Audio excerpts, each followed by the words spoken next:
Hello, this tutorial describes how to switch SonarPoint on and off using a magnetic switch and how to interpret some basic blink patterns.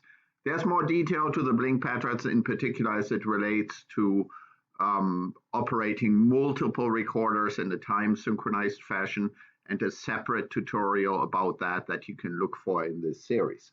But let's start with the basics here. SonarPoint has an LED that's integrated in the connector end cap. You have to find a place that's not too bright to see it because there isn't a viewport per se, but rather it shines through the white Delrin plastic, and the purpose of that is simply to avoid the additional O-ring and leakage hazard that might be associated with a viewport. And the magnetic switch is next to the LED, and we provide you with a little magnet here on a lanyard, and you just sweep it over until you get a feedback through the LED. So what feedback might you get?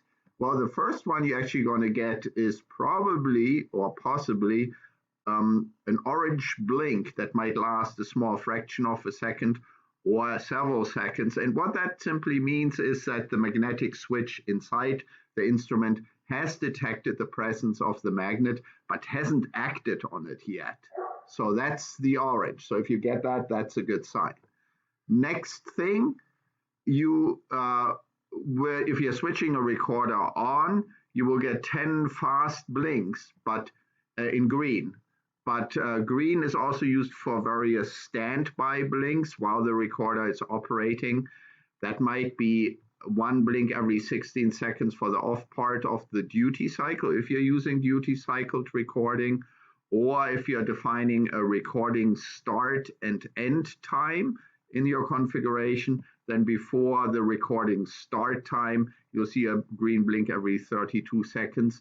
And once recording is completed, be that after a programmed end time or because the memory is full or the battery is low, once every 64 seconds. Red blinks are indicating switching a recorder off. 10 fast blinks means, hey, the recorder is getting switched off. Or when it's active, red also stands for recording, and you will see one blink approximately every 1 million samples acquired. So if you're acquiring at 100 kilohertz, 100,000 samples per second, it's one blink every 10 seconds. There are more blink patterns. We won't go into this here. There's, again, a second tutorial that does that. You have all these blink patterns, and they help you determine, for example, if a set of recorders is properly time synchronized if you're doing sound source localization with SonarPoint. So now let's take a look at how we actually operate the switch. All right, I'm now here in my office at Desert Star.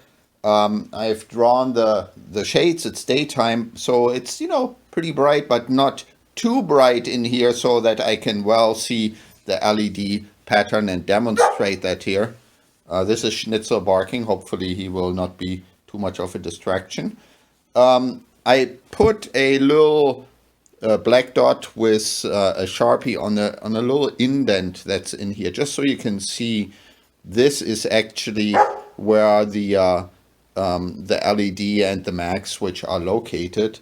This recorder is in the off state right now, so there's no blinking. And now I'll switch it on. And there you now see these 10 green blinks that I described before. See that? Okay, so now the recorder is on. No blinking right now. It's getting ready for its first recording session. It's actually programmed to be in duty cycle mode. In this case, 2 minutes on, 8 minutes off. And while it's recording, we're going to see one red blink. There we see it. Once every about 1 million samples acquired. I have it configured for a sample rate of 100 kilohertz.